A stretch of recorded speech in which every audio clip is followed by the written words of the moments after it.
Today, we're opening the case files on a truly legendary judge. I mean, his methods were so brilliant, they actually became folklore. We're diving into the unsolvable cases of Judge Zahran. So let's set the scene. We're talking about an ancient time where one man, Judge Zahran, became the court of last resort. You know, when all the evidence dried up and the witnesses went silent, his incredible understanding of human psychology could unravel just about any lie. So, here's a little challenge for you. As we go through his 3 most famous and seemingly unsolvable cases, see if you can figure out the solution before I reveal it. Think you can do it? Let's find out. See, the thing about Judge Zahran is that he didn't just rely on hard evidence. He understood people, what makes them tick.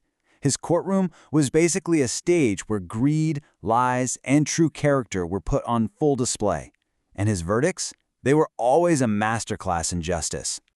Okay, our first case. This is a classic he said situation.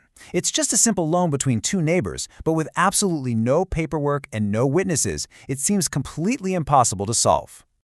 On one side, you have this kind, trusting guy who lent some money in good faith. And on the other, you have his deceitful neighbor who clearly saw a chance to take advantage of that trust. What starts as a simple transaction is about to become a really complex puzzle. So here's the rundown. 1,000 dirhams were lent, with a promise of repayment in 3 months. The only thing that saw the deal go down? A single palm tree. But when the lender came back to collect his money, the borrower just denied everything. With zero proof, the case lands right in Judge Zahran's lap. So, put yourself in his shoes. What do? You've got 2 men standing in front of you. One's telling the truth, the other is lying through his teeth. But there are no documents, no witnesses, nothing. How do you find justice when a case is literally built on thin air? And this is where the judge does something odd. He doesn't grill them any further. Instead, he turns to the honest lender and says, I want you to go to that palm tree and bring me a handful of dirt from the very spot you gave him the money. The lender is confused, but he's obedient, and so he rushes off. So, as they wait and time starts to drag on, the judge turns to the deceitful borrower, who's just kind of hanging out in the courtroom. He casually asks him, you know, your neighbor has been gone for a while. Any idea what's taking him so long? It just sounds like a simple, innocent question, right? Just making small talk. And boom, the trap is sprung. Without even thinking, the borrower replies, oh, that place is very far from here. And in that one sentence, he accidentally reveals that he knows the exact location of the loan, the very place he claimed he'd never been. Case solved. It's just a perfect example of turning a liar's own knowledge against them. Okay, so that first case was a test of memory and psychology. This next one is a test of pure logic. Here, Judge Zahran has to deal with a dispute over a payment that was, quite literally, nothing. So here are our players this time. A helpless old man who's really struggling, and a strong but pretty smug young man who decides he can exploit the situation with a clever little bargain.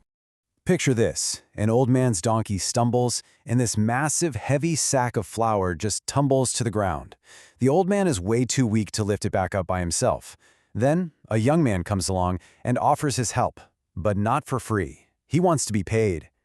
The young man asks, "What will you give me for my help?" The old man, who has no money on him, just replies simply, "Nothing." The young man smirks, agrees, helps him out, and then has the nerve to demand he be paid the nothing he was promised. I mean, this is a fantastic logical trap, right? The young man is technically correct based on their verbal contract. He did the work, and now he's demanding the price they agreed on. But how on earth can you give someone nothing? How do you solve this?